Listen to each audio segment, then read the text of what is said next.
Pesquisadores britânicos concluíram em uma pesquisa que dormir muito tarde e a falta de rotina na hora de dormir podem prejudicar a capacidade de aprendizado das crianças. O estudo divulgado na publicação científica Epidemiology and Community Health relacionou o padrão de sono à capacidade intelectual com base em um levantamento feito com mais de 11 mil crianças durante 7 anos. Quem está aqui com a gente para conversar sobre esse assunto é o neurologista Leandro Teles. Boa tarde, doutor. Boa tarde, Adriana. Boa tarde, Leão. É um prazer. Bem-vindo mais uma vez. É um prazer, é tudo meu. Ô, doutor, essas crianças que não tinham hora para dormir ou que iam dormir depois das 21 horas, elas apresentaram resultados mais fracos em testes, é isso mesmo? E existe um melhor horário para a criança dormir? Então, exatamente, Leão. Esse é mais um estudo, dentre tantos, que atrelaram o padrão de sono à capacidade intelectual. Tem outros que também associam com capacidade comportamental. Então, crianças que realmente dormem menos têm mais dificuldade de atenção, concentração, memória, estratégia, matemática. Então, cada vez mais a gente tem valorizado o padrão do sono como um marcador de qualidade de vida mental. E quando você pergunta sobre a hora de ir para a cama, tudo depende da hora que a criança acorda. Então, é importante entender que a criança tem uma necessidade de sono maior que o adulto. Isso depende um pouco da idade, mas em torno aí dos 7, 8 anos, em torno de 10, 11 horas de sono, né?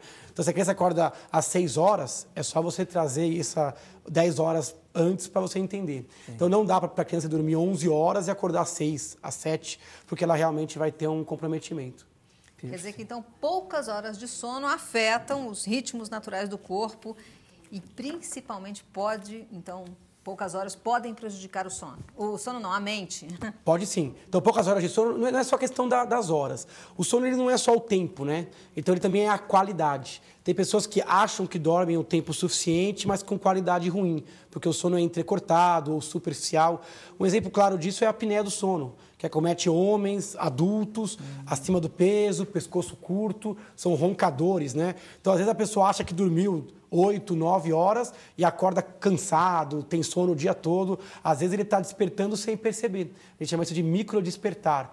Então deve ter um monte de gente vendo a gente em casa e pensando nisso. Por que eu estou tão cansado? Por que meu rendimento intelectual e físico não é tão bom? Tem que olhar retrospectivamente para ver se o sono ele está sendo bom. Seja em duração, horas dormidas, seja em profundidade. Então quer dizer que nós podemos dizer que existe mesmo uma correlação direta entre aprendizado e hábitos de sono. Existe sim. Então, o aprendizado é um processo complexo. Exige atenção, concentração, triagem, memorização, consolidação. Quem dorme mal, ele perde 2 vezes, Leão. Ele perde primeiro porque ele não sedimenta o conhecimento do dia anterior. Então, quando a gente dorme, a gente não está só descansando. O cérebro está organizando as memórias, exercitando a capacidade criativa, principalmente numa fase que a gente chama de sono REM, que é a fase dos sonhos. Então, é preciso sonhar bastante para organizar o cérebro. E perde pela segunda vez porque você não se torna apto ao dia seguinte. Então, quando você dorme, você descansa, repousa e no dia seguinte você está mais atento. Então, o sono ele é um link perfeito entre as atividades do dia anterior e do dia seguinte. Quem dorme mal perde 2 vezes aí. Ou seja, a natureza é sábia, a gente que ela é sábia, bobeia, porque senão, né? Porque senão seria um grande desperdício da natureza. Uma fase onde o ser humano está quieto, correndo risco, né, dos predadores todos. Por que serviria essa fase se fosse um desperdício? Não é um desperdício, é uma fase de reparação tecidual, a frequência cardíaca cai, a proteção cardiovascular e o cérebro ele não passa o tempo todo dormindo. O cérebro ele desperta para dentro de si mesmo e resolve um monte de coisa à noite. Não sei, comigo já aconteceu, não sei se aconteceu com vocês ou com o pessoal de casa, de você às vezes dormir com um problema e acordar com a solução. Sim. E ela brotou, de repente, no meio da nossa mente durante a noite, né? Então, o cérebro ele trabalha muito à noite. Leandro, é importante que a criança durma sempre no mesmo horário? É importante estabelecer essa rotina? Sem dúvida. Então, um dos melhores sincronizadores do sono é a rotina. Então, coisas que você faz de forma repetida sincronizam o sono. E hoje em dia, na infância, sem dúvida, esse é o principal erro. Falta rotina. E a criança ela é uma esponja, né? Então, ela capta muito do ambiente. Se o ambiente é tumultuado, se não tem hora, se não tem regra, ela acaba captando esse padrão dos adultos ou do ambiente que a cercam. Só que ela tem uma necessidade de sono maior. Então é complicado, porque às vezes ela fica com os pais ou fica assistindo televisão. Hoje em dia a gente tem muitos brinquedos que emitem luz, né, diretamente aos olhos. E aí esse dormir tarde exige um despertar e é inapropriado. E quem tem criança em casa sabe quão difícil é tirar uma criança da cama, né? É muito complicado. Agora, a gente está falando de crianças, então vamos nos ater aí. É importante, por exemplo, também quebrar essa rotina, por exemplo, nos finais de semana. É legal fazer isso ou não? Depende muito da criança que você tem em mãos. Se você tem uma criança com muita dificuldade de sono, o ideal é que você tem que manter o máximo de regularidade. Agora, se é uma criança dentro da normalidade, da faixa da normalidade, você pode fugir durante 1 ou 2 dias. É importante que você não fuja muito, né? Mas 1, 2 horas a mais ou 1, 2 horas a menos entre a hora de dormir e a hora de acordar é possível sim no final de semana. Se ele preferir fazer isso na sexta ou no sábado, deixando a noite de domingo para recuperação, para que ela comece a semana bem.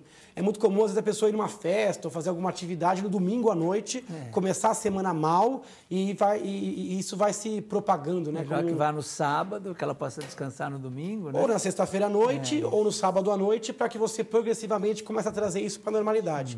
O problema maior, Leão, com relação a isso que você perguntou, é os feriados prolongados e agora, nessa fase, que são as férias. Né? Exatamente isso que eu ia perguntar também. Aí, às vezes, porque muda totalmente a rotina da casa e acaba mudando também a rotina da hora do sono. Isso é prejudicial. Isso é prejudicial, mas é quase que inexorável. É difícil você mudar o padrão. São 30 dias, né? A criança vai querer dormir um pouquinho mais tarde, acordar mais tarde. A dica aí é você, quando agora faltando 10 dias ou uma semana para voltar às aulas, você ir aos poucos trazendo isso para o normal. É muito comum os pais deixarem para a última hora. Aí, na última noite, a criança vai ter que dormir agora mais cedo e acordar mais cedo, e aí é muito complicado. Ela demora depois 2, 3 semanas, já em agosto, já nas aulas, para se recuperar. Então, se fugir um pouquinho da regra, é bom 1 semana, 10 dias antes, aproximando meia hora por dia, 1 hora por dia, até o horário natural de despertar da criança. Agora, doutor, voltando para esse estudo aí que a gente apresentou logo no começo da matéria, as maiores dificuldades das crianças que não tinham uma regularidade na hora de dormir foram nos testes de leitura, matemática e também percepção espacial, né? Pode-se dizer que as dificuldades foram onde se precisa de concentração, né? Como estimular também e prender a atenção da criança para que ela tenha o hábito de se concentrar? Como ensinar a criança a se concentrar? Isso é muito difícil, né? Hoje em dia a gente até fala de uma doença que é o distúrbio do déficit, o transtorno do déficit de atenção e hiperatividade. Então, pegar a atenção da criança não é fácil. Primeira coisa é a questão do interesse. Tem que mostrar as coisas de forma interessante, não maçante. Então, é preciso questionar nossos modelos todos educacionais, o preparo do professor, o ambiente da sala de aula. Eu prefiro muito mais salas menores, com menos ruído, com um pouco mais de organização. É importante passar o conhecimento de forma lúdica, às vezes. Então, dependendo da idade, você tem que associar brincadeiras, trabalhos de grupos, exemplos. Então, a gente precisa de uma reforma educacional ampla, né, para você conseguir ter a atenção da criança. O sono é importante, a alimentação. Outra coisa que eu não gosto muito é a questão dos horários. Os horários, tanto de trabalho dos adultos quanto das crianças, são um pouco pasteurizados, né?